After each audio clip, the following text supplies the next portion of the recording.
Salut à tous, bienvenue à nouveau sur Going Ballistic. Nous sommes votre chaîne R&D et aujourd'hui, on a vraiment des trucs sympas pour vous. On va clairement faire un peu de recherche et de destruction. Ça nous a pris un certain temps pour rassembler tout ce matériel.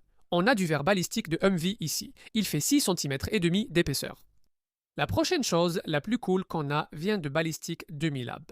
Voici leur tout nouveau mannequin synthétique. Ce truc n'a pas de durée de vie limitée. Ça veut dire que quand tu tires dessus, tu peux le mettre sur une étagère et garder un trophée pendant longtemps, contrairement à leurs mannequins en gélatine, qui sont aussi d'excellents produits. Mais ces objets dureront sans devenir informes ni moisir avec le temps. Autre chose qu'on a ici, on va tirer 2, si besoin, 338 Lapua avec des munitions perforantes. Donc, au bout du champ de tir, ce qu'on va vous montrer dans une minute, une autre plaque de verre est déjà installée. Elle est fragilisée avec quelques fissures, mais bon, vous savez, ça arrive. Nous allons voir si une cartouche standard de 338 Lapua tirée à 100 yards peut traverser ce verre balistique de 2 pouces et demi d'épaisseur. Je ne pense pas que ça va passer. Dites-le en commentaire. Qu'en pensez-vous? Si ça ne marche pas, alors nous essaierons la munition perforante. Oui, nous avons des cartouches 338 perforantes juste ici, les amis. Est-ce que ça va traverser? On ne sait pas. On va essayer. Si ça ne marche pas, nous avons, oui, 2 carabines en 338 Lapua, une Christensen Arms et une Savage. Et nous avons 2 tireurs, Justin et Derek. Ça va être cool. Ils vont tirer en même temps, au même endroit, pour voir si on peut éliminer notre méchant ici. Et si ça ne marche pas, ne vous inquiétez pas. On n'aime pas décevoir sur cette chaîne. On va sortir le 50 avec une balle perforante. Et je sais que ce gros bébé va le traverser. Alors, assurez-vous de rester jusqu'à la fin de cette vidéo pour voir ce qui va se passer. Voici l'installation là-bas, vers la cible. Nous sommes à Saint Yard. Ce verre a toujours la même épaisseur, mais c'était une version plus ancienne qui se montait à l'intérieur du Humvee. Donc il est du côté arrière. Comme vous pouvez le voir, on dirait qu'il a été touché par un calibre 22 ou quelque chose comme ça, d'après le gars à qui je l'ai acheté. Mais il reste encore beaucoup de surface en bon état dessus. Et donc, Justin va tirer dans cette zone ici avec une munition standard la première fois pour qu'on puisse voir ce qui se passe. Nous avons installé une caméra. Nous avons des supports à l'arrière. Ça va bouger un petit peu. Pour ceux d'entre vous qui disent « Oh, ça bouge » et vous perdez toute cette énergie.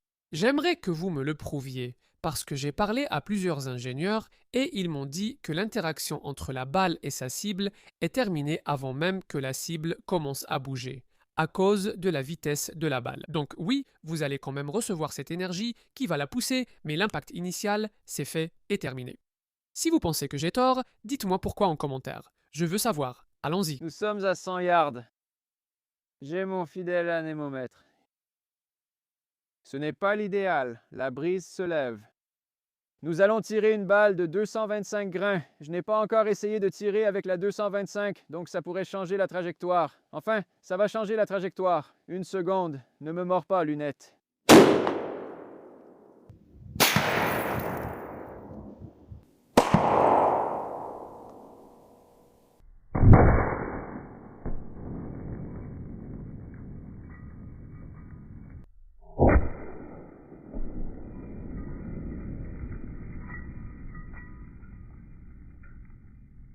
Oh, c'est clairement parti un peu plus haut que je ne le voulais, mais c'était une bonne vitre blindée, mais ça a fait un joli nuage de poussière. J'ai hâte de voir ça. Ça va être cool, clair. Bien joué, Justin. Donc, c'est sa contre-visée. C'est là qu'il vise. Et on savait que ça allait toucher un peu plus haut. Il a touché une zone sans fissure sur la vitre. On dirait un petit trou du cul ici. Je ne sais pas comment le dire autrement, mais c'est bien ça. C'est un trou du cul. Voilà. Alors regarde ça. Et si vous avez vu sur la caméra haute vitesse, encore une fois, les seuls qu'on utilise aujourd'hui, ce sont des iPhones en mode ralenti. Trop de nuages et pas d'éclairage supplémentaire, donc impossible d'utiliser la vraie caméra haute vitesse. Ça l'a un peu déplacé, mais si vous regardez au ralenti, le verre est devenu blanc, puis il a bougé. Je pense donc que la théorie affirmant que l'interaction entre la balle et la cible s'achève avant le début du mouvement est juste. J'aimerais aussi avoir votre avis. elle n'a pas traversé. Il y a une bosse à l'arrière. Si tu veux revenir ici, Justine. Pas grand-chose. Maintenant, à l'arrière de ce verre, la dernière pièce ressemble à du Lexan ou quelque chose comme ça. Donc, on ne peut pas sentir les fissures ou quoi que ce soit, mais il y a une légère bosse ici. Donc, ça a fait pas mal de dégâts, mais ça n'a pas traversé. Très bien, le prochain tir, c'est l'AP, et Justin va tirer de ce côté encore une fois, là où le verre n'est pas endommagé. Voyons si ça traverse. Très bien, maintenant il est temps de passer aux AP de 300 grains. Voyons si on peut obtenir cette perforation. Ça semble être une tendance sur cette chaîne. Oui, je sais que j'ai un bipied, mais je préfère utiliser des sacs de tir en me mettant aussi bas que possible. Ces bipieds sont trop hauts pour moi. Je n'aime pas cambrer mon dos.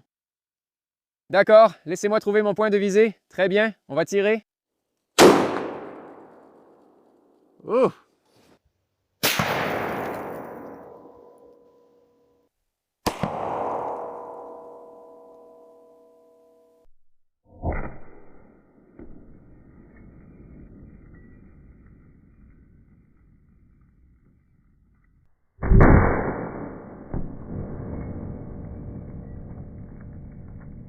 Wow, c'est un magnifique nuage de verre. C'est exactement ça. Allons voir ça. Ils ont dégagé. Oh, jamais un moment d'ennui ici avec Justin et Derek. Bref, c'est parti, les gars. Justin a encore touché, son point de visée était un peu plus haut qu'il ne l'espérait, mais il n'y avait toujours pas de verre endommagé ici. Et ce fichu truc est passé à travers. D'accord, donc le 338 Lapua a vraiment de la puissance. Je ne pensais pas que ça allait traverser. J'espère que plusieurs ont dit que ça ne passerait pas pour me rassurer, car je me suis trompé. D'accord, donc le 338 Lapua va traverser 2 pouces et demi de verre balistique, mais on veut quand même tirer sur notre buste Ballistic 2000 Lab avec une nouvelle plaque de verre. Il va être assis juste ici derrière. On va installer la nouvelle vitre de ce côté, déplacer celle-ci, blablabla. On va lui tirer 2 fois dessus et voir ce qui arrive. Avec un peu de chance, les 2 balles l'atteindront en plein front. Fais juste exploser son crâne, allons-y. Imagine un monde où le gouvernement américain a laissé pour des milliards de dollars d'équipements blindés en Afghanistan et où tu dois aller neutraliser le type. Tu t'apprêtes à entrer dans la zone des conneries. Très bien, maintenant on va faire notre plan d'épée. Salut, je suis Derek. Oh! Ouais. Voici Derek. C'est un très bon ami à moi, il va être notre tireur. Notre deuxième tireur, Zach n'a pas pu venir aujourd'hui. Mais nous allons tirer les 2 balles perforantes de calibre 338 dans ce verre par balle. Et nous allons essayer de tirer exactement au même moment, aussi près que possible. Tiens, laisse-moi mettre mon pied contre le tien, comme ça je sais que tu es là. Tu es prêt? On va chambrer la cartouche. Sécurité désactivée, je lance le compte à rebours. 3, 2, 1... Balle!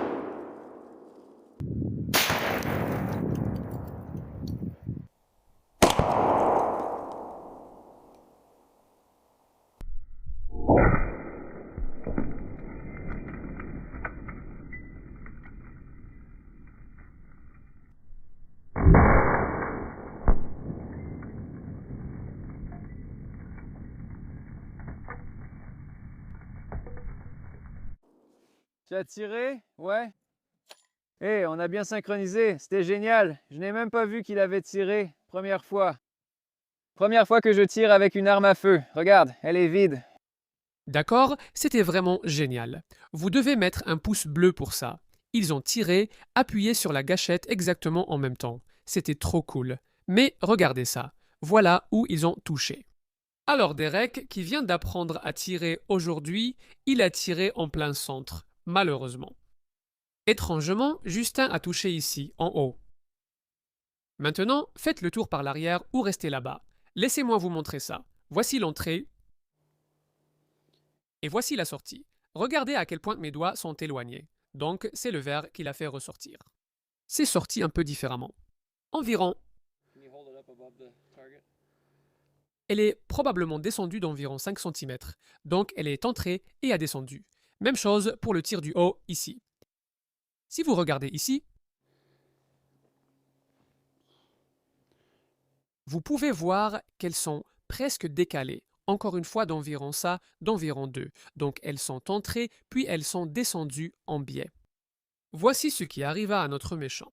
Il a vraiment eu de la chance. Je lui ai prêté mes lunettes de soleil parce que ça protège son œil de tous les éclats de verre et tout le reste. Et vous pouvez voir les marques de brûlure. Ils saignent clairement. Donc, l'un a touché l'oreille et l'autre aussi, puisqu'ils sont tous les deux ressortis en biais vers le bas. Donc, ça a frappé ici et ici. Donc, notre méchant survit encore. Cependant, comme je l'ai dit, nous n'aimons pas décevoir sur cette chaîne. Et nous n'avons pas amené le 50 jusqu'ici pour rien. Donc, on va juste tirer dessus avec le 50, allons-y. Très bien. Que diriez-vous d'envoyer un bon vieux 50 perforante dans notre bonhomme là-bas? Voyons si on peut lui faire exploser la tête. Il faut prendre les bonnes contre-visées ici. Il n'y a rien. Aucun de nos viseurs n'est réglé pour une raison quelconque. Ce n'est pas comme si on faisait ça tout le temps. Bon, je pense que je suis prêt. Je vais y aller. Au revoir. Ah oui.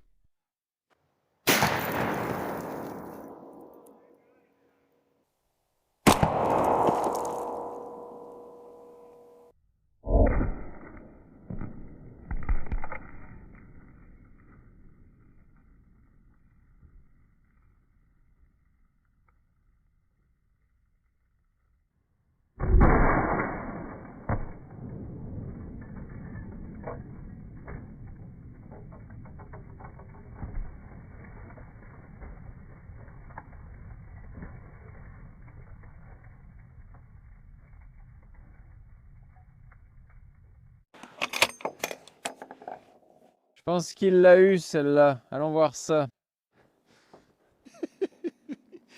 Eh bien, si tu regardes ici, d'accord, c'est là que le visage du gars était, juste derrière. On tirait des cartouches classiques de 50 BMG, non perforantes, et Justin a trouvé son point de visée et tout le reste. Ensuite, on est passé aux munitions perforantes sans les tester, car elles sont chères et limitées.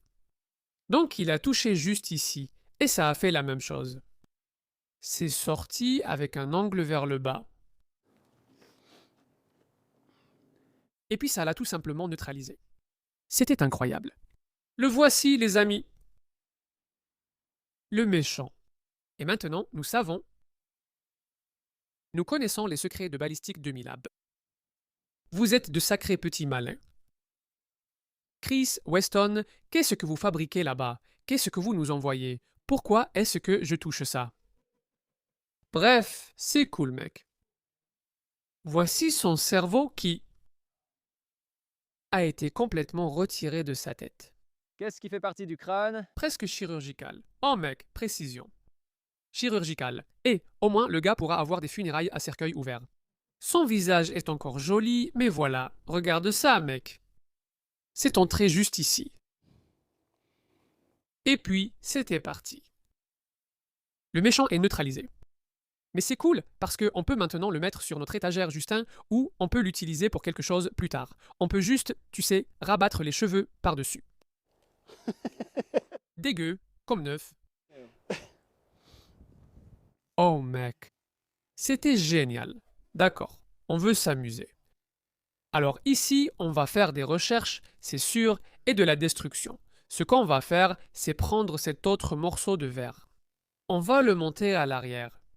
Ces supports gêneront un peu, mais il restera de l'espace car on n'a pas pu les retirer. On n'a pas apporté de douille ici au stand, mais on va installer celui-ci et probablement le frapper de ce côté-là. On dirait qu'on peut toucher toute la vitre. Allons-y, mec.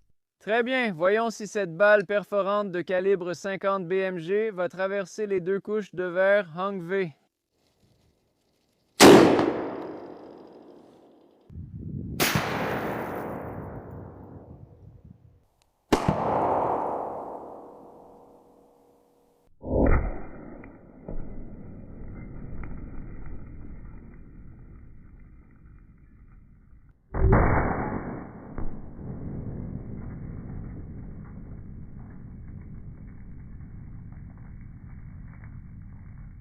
Mec, c'était un sacré tir. C'est bon, allons voir ça.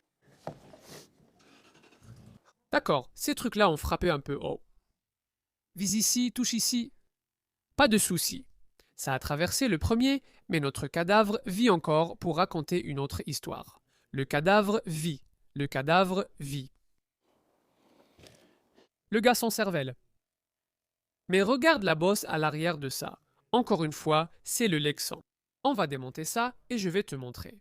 Bon, ça c'est du plexiglas, du Lexan, peu importe. C'est ce qu'il y a derrière. Quand le 50 a traversé le premier, ça l'a juste éclaté. Mais c'est ce qu'il y a à l'arrière. Encore une fois, c'est bien lisse. Passez la main dessus. Aucune fissure. Maintenant, démontons-le. Regardez à l'intérieur. D'accord. Oh, c'est génial. Eh ben... D'accord. Donc c'est par là que c'est passé, le verre ici était solide. Et le verre ici était bon. Quelque part par là. Ah, le voilà, il est à l'envers. Ouah. Donc c'est entré et ça s'est planté à l'envers. Oh, c'est bizarre. Laisse-moi voir si c'est Edwin Hott. Non. C'est là-dedans? Mince, c'est vraiment dedans. Donc, c'est passé à travers, il fait son truc bizarre, et c'est incroyable. Je te dis, si j'étais ce gars et que ça m'arrivait, je réagirais pareil. Facteur de stress total, je ferais dans mon froc tout le tralala. Pantalon marron? Oh oui, pantalon marron. Cool. Eh bien, c'était cool. J'espère que ce test vous a plu. On tient vraiment à remercier Ballistic de Milab de nous avoir envoyé ça. Ce truc est génial. Je vais clairement le mettre sur l'étagère. Je veux remercier Longshot Camera Systems. Vous avez été super avec nous et on vous apprécie vraiment. La caméra c'est une caméra incroyable, les gars. On va la tester. On a trouvé un stand de tir où l'on peut tirer jusqu'à 2 miles. Et on va la mettre à l'épreuve ici. Quand on reviendra du SHOT Show, on fera peut-être une vidéo là-dessus. J'espère vous voir là-bas. Si vous allez au SHOT Show, cherchez Justin et moi. On aimerait vraiment vous saluer. Mais merci beaucoup à vous. Merci à nos soutiens qui continuent de nous soutenir. On a vraiment de la chance. Et on vous remercie énormément. Et on reviendra.